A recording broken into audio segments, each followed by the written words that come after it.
আসসালামু আলাইকুম রহমতুল্লাহ বারাকাতুহ।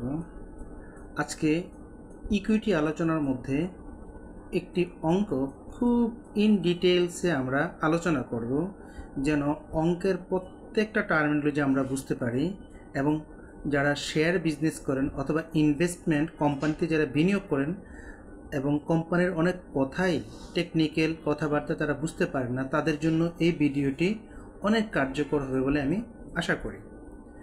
আমরা একটা অঙ্ক করব এবং খুব ভেঙে ভেঙে অঙ্কটা করব, তাহলে অনেক কিছু আমরা বুঝতে পারবো এবং যারা অনেক টার্মিনোলজি ইউজ করে কথাবার্তা বলেন অথবা পত্রিকার রিপোর্ট করেন তাদের জন্য এই ভিডিওগুলো অনেক সহায়তা করবে। আমরা একটা অঙ্ক দেখি, 11 নম্বর অঙ্ক। আমরা ভিডিওটি একটু বড় হবে, সো যদি আমরা ভিডিওটা দেখি তাহলে আমরা অনেক কিছু বুঝতে পারবো, এটা আমি নিশ্চিত করে বলতে পারি। 11 নম্বর অঙ্কটার মধ্যে বলছে sisters corporation expects to earn $6 per share next year। তার মানে $6 প্রতিটা শেয়ারে সে আগামী বছর সে পাবে। আচ্ছা, এটা দিয়ে আমি এই কথাটার মধ্যে যে বিষয়টা বোঝা যাচ্ছে সেটা হচ্ছে পার শেয়ার নেক্সট ইয়ার, আগামী বছর প্রত্যেকটা শেয়ারে সে $6 বা $6 করে সে পাবে। একটা কোম্পানি সে এক্সপেক্ট করছে, হ্যাঁ, এক্সপেক্টস কথাটা খুব ইম্পর্টেন্ট, এখানে দিয়ে দেখতে হবে। আশা করছে সে আগামী বছর প্রত্যেকটা শেয়ারে $6 করে পাবে বা $6 করে পাবে। The firm's return of equity is 15%। তার রিটার্ন অফ ইকুইটি হচ্ছে যে 15%। তার মানে হচ্ছে তার যদি $100 বিনিয়োগ করা থাকে তাহলে সে $15 পাবে। আচ্ছা, তার মানে একটা শেয়ারে পাচ্ছে $6 আর রিটার্ন অন ইকুইটি হচ্ছে 15%। তাহলে এটা দিয়ে আমরা কি বুঝি? এটা একটা প্রশ্ন হতে পারে যে তার ইকুইটি হচ্ছে যে রিটার্ন অন ইকুইটি হচ্ছে 15% আর হচ্ছে প্রত্যেকটা শেয়ারে সেভাবে $6। কেউ যদি এই দুইটা জিনিসকে একটু নিবিড়ভাবে পড়েন তাহলে হচ্ছে একটু খেয়াল করেন তাহলে কিন্তু সে একটা তথ্য এখান থেকে বের করতে পারেন। তার মানে একটা শেয়ারে সে পাচ্ছে $6 আর যদি তার রিটার্ন অন ইকুইটি হচ্ছে 15%, মানে হচ্ছে $100 $15, তাহলে হচ্ছে যে যদি $100 বিনিয়োগ করে থাকে ওই ব্যবসার মধ্যে তাহলে সে $15 করে পাচ্ছে। তার মানে $100 $15 আর হচ্ছে যে একটা শেয়ারে হচ্ছে যে $6 পাচ্ছে। তাহলে এই দুটোর মধ্যে কী সম্পর্ক আছে? সম্পর্কটা হচ্ছে যে যদি আমরা খেয়াল করি তাহলে যদি একটা শেয়ারের ভ্যালু হয় তার কত টাকা? $100, তাহলে হচ্ছে যেখানে $6 পাচ্ছে তাহলে ওই শেয়ারটার ভ্যালু কত? তার মানে হচ্ছে যে শেয়ারটার ভ্যালু যদি আমাদেরকে বের করতে যায় তাহলে এই 15% দিয়ে এই 6%কে যদি $6 আমরা ভাগ দিই তাহলে অ্যাকচুয়ালি তার শেয়ারটার প্রাইস কত? যদি শেয়ারটার প্রাইস $100 হতো তাহলে $15 পাতো। তাহলে শেয়ারটার প্রাইস কত টাকা যেখানে $6 পাচ্ছে? কথাটা আমি আবার বোঝার জন্য ভেঙে ভেঙে বলি। একটা শেয়ারের প্রাইস যদি $100 হয় তাহলে কিন্তু সে $15 পাচ্ছে, রিটার্ন অন ইকুইটি 15%। কিন্তু একটা শেয়ারের প্রাইস তাহলে কত টাকা হলে সে $6 পাচ্ছে? চলুন একটু আমরা অঙ্কের মাধ্যমে দেখি। তাহলে $6টাকে যদি আমরা 15% দিয়ে ভাগ দিই তাহলে এইখানে শেয়ারটার দাম কত এটা কিন্তু বের হয়ে যাচ্ছে। এটা হচ্ছে একটা অ্যানালাইসিসের বিষয়। আমরা একটু যদি দেখি, একটু অ্যানালাইসিস করি, ম্যাথ করি। দেখেন $6টাকে আমরা যদি 15% দিয়ে ভাগ করি তাহলে কি দাঁড়ায়? দেখেন অঙ্কটা আমি করি, এখানে ভাগ করেন, এখানে 15%কে যদি পার্সেন্টটাকে আমরা দশমিকে প্রকাশ করি তাহলে হচ্ছে এভাবে 15 দাঁড়ায়। উপরে 6 ঠিকই থাকলো। এটাকে যদি আমরা আরও ইন ডিটেলসে লিখি তাহলে হচ্ছে দেখেন এখানে দশমিকটাকে উঠিয়ে দেওয়ার জন্য 6-এর সাথে আমরা আরও দশমিকের পরে 2 ঘর আর 2টা শূন্য দিলাম, আর এখানে নিচে থাকতেছে কত? 15। তার মানে নিচে 15 উপরে 600। এটাকে যদি আমরা কাটাকাটি করি তাহলে 15 60-এর মধ্যে যায় কত? 4 বার, 4 15 60, এই শূন্যটা এখানে থেকে গেল, তার মানে বেসিক্যালি 40। তার মানে আমরা এই অঙ্কটা থেকে বুঝতে পারলাম যে আসলে এখানে যে শেয়ারটা আছে সেই শেয়ারটার মূল্য হচ্ছে কত টাকা?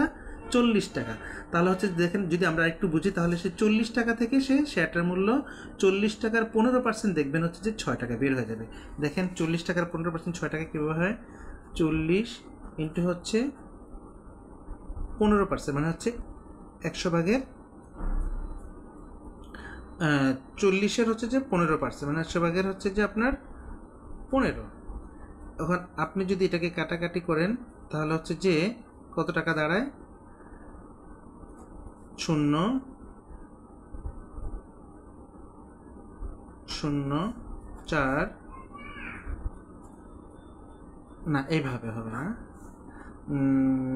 40 টাকার হচ্ছে যে 40 টাকার 15%, তার মানে হচ্ছে যে 40 ইন্টু 100/15, তাহলে হচ্ছে যে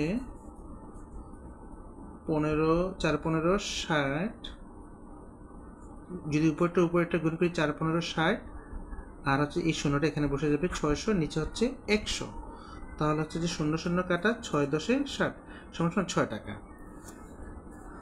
সো 40-এর 15% হচ্ছে 40-এর 15% হচ্ছে আমরা 40 দিয়ে 15 গুণ করলাম, 40 15 হচ্ছে 600, কাটাকাটি পড়বে 6 টাকা, 0 0 কাটলাম, 10 দিয়ে 6 10 60, তার মানে হচ্ছে 40 টাকার শেয়ারের হচ্ছে যে সে 15% লাভ করলো, তার মানে হচ্ছে 40 টাকার শেয়ারের 15% হচ্ছে 6 টাকা। তাহলে কথাটা মিলে গেল।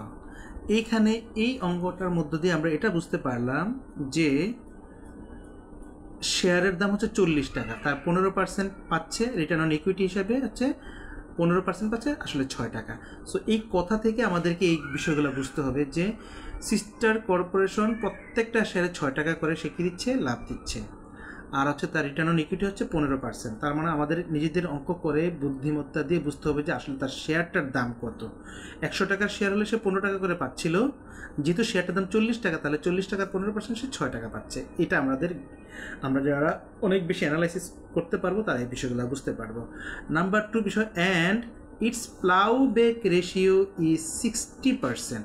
সো প্লাউব্যাক কথাটা হচ্ছে এটা একটা টার্মিনোলজি, যারা বুঝবেন না তাদের জন্য কষ্ট হবে, আর যারা বুঝেন তাদের জন্য এই কথাগুলো বোঝা খুব ইজি। প্লাউব্যাক হচ্ছে যে দেখেন এখানে কিন্তু দুইটা শব্দ, প্লাউ ব্যাক। প্লাউ হচ্ছে শব্দটা আসলে প্লাউ থেকে এসেছে। আমরা যদি একটু ভেঙে ভেঙে বলি, দেখেন এখানে হচ্ছে PLOW, প্লাউ ব্যাক কথাটা লিখেছি এইভাবে। বেসিক্যালি শব্দটা হচ্ছে plough, PLOUGS, plough back, BSCK back. আমরা প্লাউ হচ্ছে চাষাবাদ করা, ব্যাক হচ্ছে যে পুনরায় চাষাবাদ করা। তার মানে হচ্ছে যে আপনি ব্যবসা থেকে যদি 100 টাকা পেয়ে থাকেন, 100 টাকা থেকে যদি আপনি 60 টাকা যদি আপনি পুনরায় ব্যবসার মধ্যে লাগিয়ে রাখেন, বিনিয়োগ করেন, তাহলে এটাই হচ্ছে আপনার প্লাউব্যাক। এই 60 টাকা হচ্ছে প্লাউব্যাক। আর 40 টাকা আপনি কি করছেন, যারা শেয়ার হোল্ডার আছে তাদেরকে আপনি হয় ক্যাশ দিয়ে দিচ্ছেন, অথবা আপনি ডিভিডেন্ড আকারে, শেয়ার আকারে দিয়ে দিচ্ছেন। হ্যাঁ, ডিভিডেন্ড বলি, অথবা শেয়ার দিয়ে দিচ্ছেন। এই দুইটাকে আমরা ডিভিডেন্ড বলি। ডিভিডেন্ডটা কীভাবে দিচ্ছেন, ক্যাশ আকারে অথবা শেয়ার আকারে দিচ্ছেন, অথবা দুইটা আকারে দিচ্ছেন, ক্যাশ অথবা শেয়ার। সো এটা হচ্ছে আমাদের, এটার নাম হচ্ছে ডিভিডেন্ড। দুইটাকে ডিভিডেন্ডটা কীভাবে দিচ্ছেন, হয় ক্যাশ আকারে দিচ্ছেন অথবা শেয়ার আকারে দিচ্ছেন। সো তাহলে এই যে 60 টাকা সে রেখে দিল ব্যবসার মধ্যে, পুনরায় আবার ব্যবসা করার জন্য দিল, চাষাবাদ করার জন্য দিল। ফসল থেকে কি করে বলেন তো, ফসলের আমরা ধরেন হচ্ছে গম উৎপাদন করি। এখন গম উৎপাদন করার পরে সবগুলো গমকে আমরা বিক্রি করে দিই না, কিছু গম আমরা রেখে দিই, সেই গমগুলোকে আবার পুনরায় ক্ষেতের মধ্যে লাগানোর জন্য, সেখান থেকে আবার চাষাবাদ। পেঁয়াজ উৎপাদন হলে সবগুলো পেঁয়াজকে আমরা বিক্রি করে ফেলি না, কিছু পেঁয়াজ আমরা রেখে দিই, সেই পেঁয়াজগুলো আবার পুনরায় বপন করি, সেখান থেকে আবার চাষাবাদ হয়। সো এই যে আপনি যে অংশটুকু রেখে দিলেন, 100 টাকা আপনি লাভ হলো, আপনার ইনকাম হলো, সেখান থেকে আপনি 60 টাকা রেখে দেন, এই 60 টাকা হচ্ছে কে বলা হয়, প্লাউ ব্যাক। এই প্লাউ ব্যাকটাকে সংক্ষেপে ওরা এভাবে লেখে, PLOW, প্লাউ ব্যাক। সো এই 60 টাকা হল প্লাউ ব্যাক, আর 40 টাকা আপনি ওই বছরের জন্য আপনি মুনাফা আকারে, ডিভিডেন্ড আকারে দিয়ে দিলেন, ক্যাশ অথবা শেয়ার আকারে। এই প্লাউব্যাকটা যেহেতু সে ব্যবসার মধ্যে রেখে দিয়েছে, এই প্লাউব্যাকটাকে অনেক সময় বলে রিটেনশন রেশিও বলে, রিটেনশন রেশিও। মানে এটা যেহেতু আপনি রেখে দিয়েছেন, এই 60%টাকে ওরা প্লাউব্যাক রেশিও বলা হয়, অথবা রিটেনশন রেশিও, দুইটা নামে আখ্যায়িত করা হয়। সো আমরা যারা রিটেনশন রেশিও শুনবো, বুঝতে পারবো যে টাকাটা সে ব্যবসার মধ্যে রেখে দিয়েছে, প্লাউব্যাক রেশিও বলে, সেই কথাটা আমরা বুঝতে পারবো। সো আমরা বলছিলাম যে ভিডিওটা আমরা এমনভাবে করবো যেন অনেক টার্মিনোলজি আমরা শিখতে পারি এখানে। সো প্লাউব্যাক রেশিও ইজ 60%, তার মানে হচ্ছে সে ব্যবসার মধ্যে 100 টাকা লাভ করলে সে 60 টাকা ব্যবসার মধ্যে রেখে দিয়েছে। সো এখানকার হচ্ছে যে ploughback ratio 60%। If the firms market capitalization rate is 10%। এখন এখানে আমরা একটা জিনিস শিখতে পারবো, ক্যাপিটালাইজেশন রেট ইজ 10%। ক্যাপিটালাইজেশন রেটটা কী জিনিস? হ্যাঁ, আমরা হচ্ছে যে ক্যাপিটালাইজেশন রেটটা হচ্ছে যে বেসিক্যালি আপনি যে ব্যবসায় বিনিয়োগ করেছেন, আপনার ব্যবসার বাইরেও কিন্তু আপনার টাকার একটা ভ্যালু আছে। ধরেন আপনি 100 টাকা আপনার পকেটে আছে, আপনি আপনার ব্যবসার মধ্যে কী করলেন, বিনিয়োগ করলেন, সেখানে আপনার ব্যবসা দিলে হচ্ছে আপনাকে 6%, ঠিক আছে। অথচ আরেক জায়গায় যদি এই টাকাটা আপনি বিনিয়োগ করতেন, সেখানে আপনি 10% পাওয়ার একটা কী ছিল, সম্ভাবনা ছিল। সো এই যে দুইটার মাঝখানে গ্যাপ, এটাকে বলা হচ্ছে যে গ্রোথ অপরচুনিটি বলা হয় বেসিক্যালি। মানে আপনার অপরচুনিটি আছে হ্যাঁ, আপনার যে 6% ব্যবসাটা, এখানে আপনার এই ব্যবসা থেকে এক্সটেনশন করার, আপনার প্রফিটটাকে এক্সটেনশন একটা অপরচুনিটি ছিল, অথবা আপনার নিজের ব্যবসাটাকে আপনি এই পর্যন্ত গ্রোথ আপনি নিয়ে আসতে পারেন। এইটাকে হচ্ছে আপনার গ্রোথ অপরচুনিটি বলা হয়। আমরা একটু পরে পিবিজিও পড়ব, প্রেজেন্ট ভ্যালু গ্রোথ অপরচুনিটি। সেখানে আমরা জিনিসটা দেখব যে এই গ্রোথ অপরচুনিটির কারণে কী হয়। সো এই যে আপনার যে রেটটা, এই রেটটাকে বলা হয় আপনার অন্য জায়গায় বিনিয়োগ করে যে আপনি একটা মুনাফা পাতেন, আপনার টাকার যে ভ্যালু, মার্কেটে যে আপনার টাকার ভ্যালু আছে, সেই ভ্যালুটা হচ্ছে ক্যাপিটালাইজেশন রেট। সো আপনার ক্যাপিটাল যে ক্যাপিটাল আপনার ব্যবসায় বিনিয়োগ করেছেন, সেখানে সেই ক্যাপিটালটার আপনার ভ্যালু কত মার্কেটে, সেটাকে বলা হয় ক্যাপিটালাইজেশন রেট। এখন সেটাই বলছে যে আপনার যে টাকা, সেই টাকার ফান্ডসের মার্কেটে ক্যাপিটালাইজেশনের রেট হচ্ছে 10%। অর্থাৎ মার্কেটে যদি আপনার এই বিজনেসটাকে আপনি আরও এক্সপ্যান্ড করতে পারেন, আরও ভালো করতে পারেন, তাহলে আপনার ক্যাপিটালের ভ্যালু দাঁড়াতে পারে হচ্ছে 10% পর্যন্ত। What is the present value of the growth opportunities? এই যে গ্রোথ আপনার সম্ভাবনা আছে 10% পর্যন্ত নিয়ে যাওয়া, এই 10% পর্যন্ত নিয়ে যাওয়ার ফলে আপনার হচ্ছে যে এই যে প্রেজেন্ট ভ্যালুটা, আপনার যে শেয়ারের যে প্রেজেন্ট ভ্যালু আছে, এখানকার এই তথ্যগুলোকে ব্যবহার করে আপনাকে শেয়ারের প্রেজেন্ট ভ্যালু আপনাকে বের করতে হবে। সেই শেয়ারের প্রেজেন্ট ভ্যালু অনুযায়ী আপনাকে বলতে হবে যে মার্কেটে এটার কতটুকু গ্রোথ অপরচুনিটি আছে। এটা হচ্ছে অঙ্ক।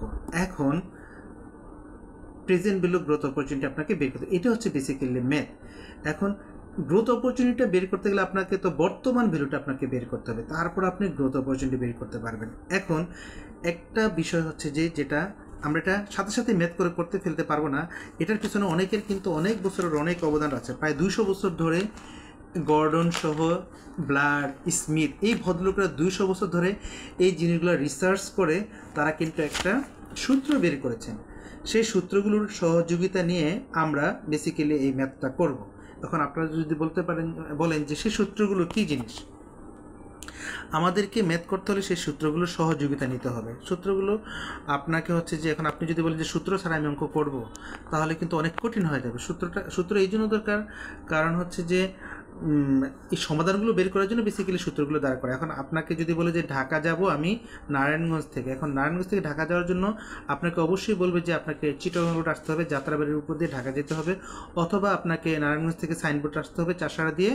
আপনার কিন্তু ভিন্ন ভিন্ন পথ আছে, সেই পথগুলোকে আপনাকে ইউজ করতে হবে। এখন এটাই হচ্ছে সূত্র যে আপনাকে এইভাবে জিনিসগুলো বের করতে হবে।